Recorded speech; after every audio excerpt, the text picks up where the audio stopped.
And welcome to The Bottom Line, where we unpack some of the main business and economic stories of the day.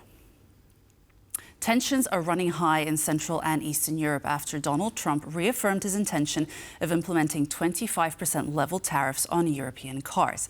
The automotive industry, that has been having a bit of a bumpy time in recent quarters, is one that is following these announcements very closely, especially in this region. I now welcome Zdeněk Petzl, Executive Director of the Czech Automotive Industry Association, to tell us more about how the Czechs have taken the announcements of this week. Hello, and thank you very much for joining us on the show. Hello, thanks for having me.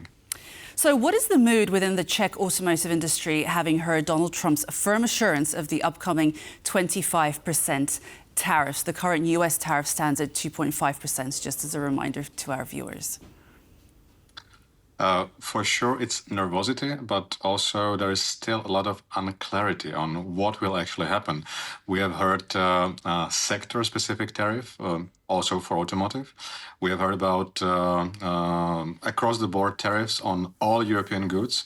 We already have tariffs on Europe goods, so we don't know what the end amount will be. What we do know is that even though we are only talking about tariffs, these debates, these political proclamations already have implications on business, on the companies. We have seen implications on the amount of value of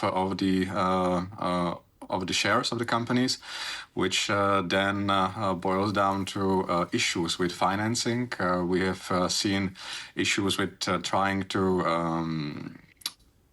pre-stock ahead of possible tariffs, which again is an extra cost. So there's a lot of actually happening already now.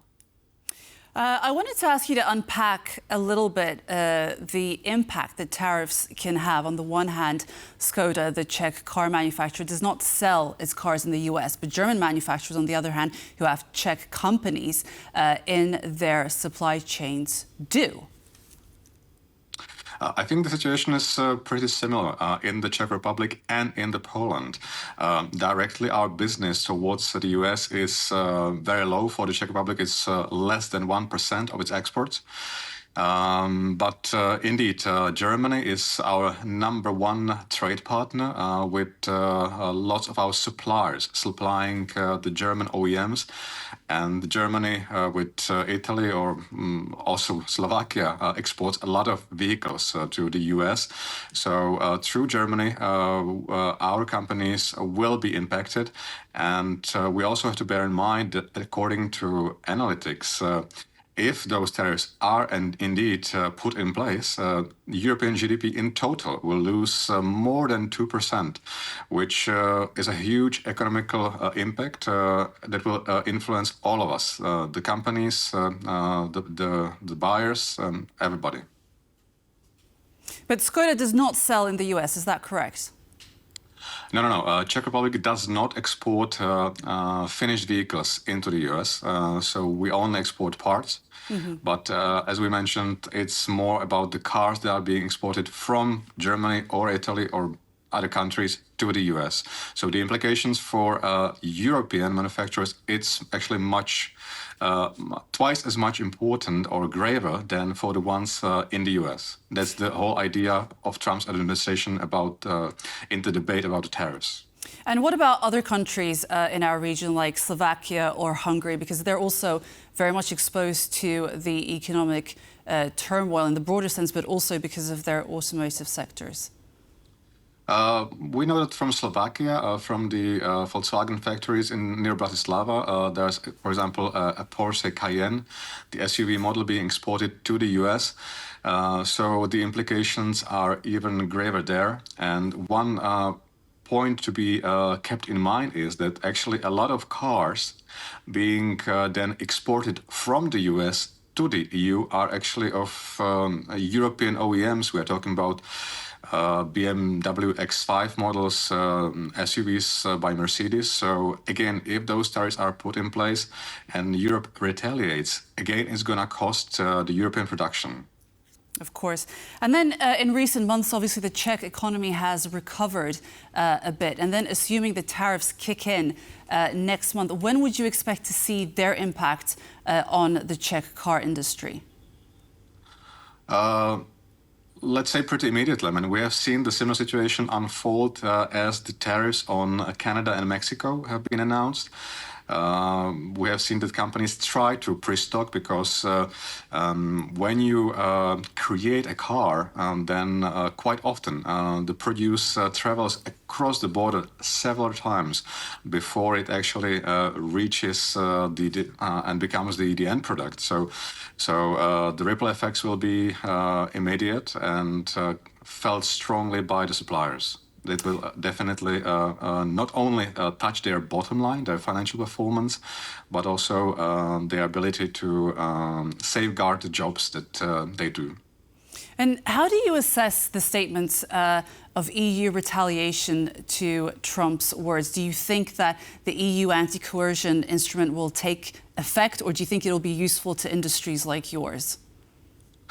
I personally translate the remarks or statements by the US administration as an invitation to a discussion, asking EU for an offer, what could be then bargained with.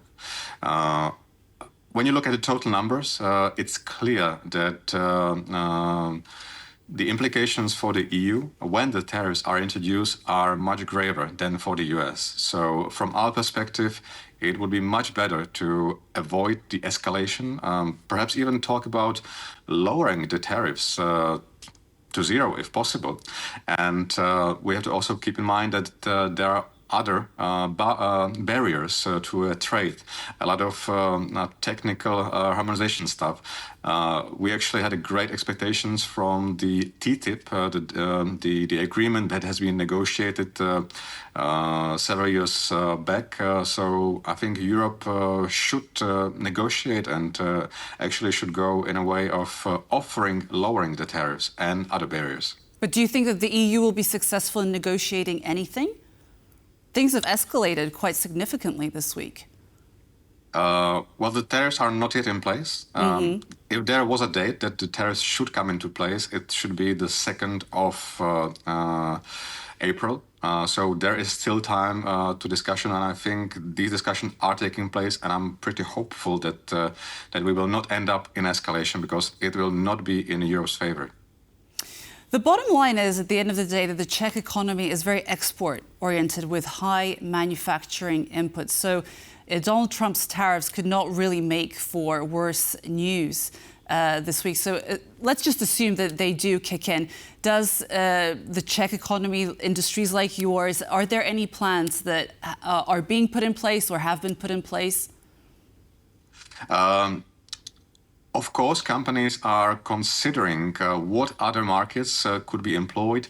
Could they relocate a part of the production? We've seen Czech companies like Brano being present also in the US, but also in China to diversify their portfolio.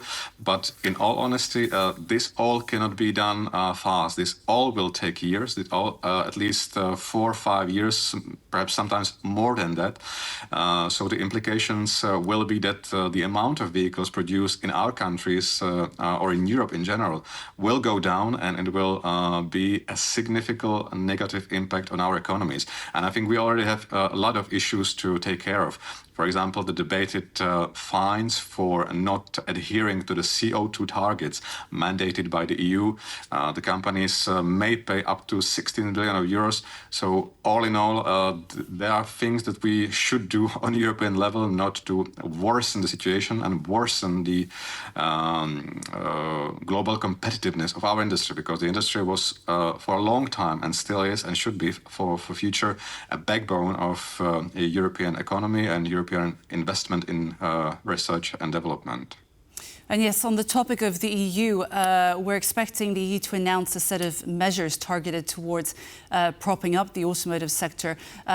What sort of solutions are you expecting to be announced? Well, there are manifold solutions that we need to look into. First one, obviously, are the fines. The fines for not achieving the amount of battery electric vehicles in the sales, because the market simply is not there. So there is no reason to fine the manufacturers and weaken their competitiveness. Then we already see a lot of issues created by heavy European regulation on the industry that basically creates tariffs on their own on a European produce. So EU needs to look into those regulations and perhaps tone them down, and then of course look into ways how to support our production. When it comes to, for example, battery electric vehicles, a lot of materials are stemming from outside Europe, from Africa. A lot of batteries that are being produced or processed in China. So there is our huge dependence on those markets, and we should try to do more to lessen that dependence. Okay, Zdeněk, thank you so much for joining us on the show. It's great to hear your insight. Thank you for having me. Have a nice day.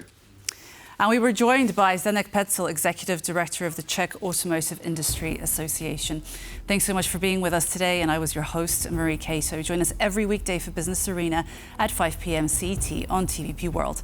And for the latest in regional business, follow us on X and on tvpworld.com. And for more news and features, stay with us on TVP World. Goodbye.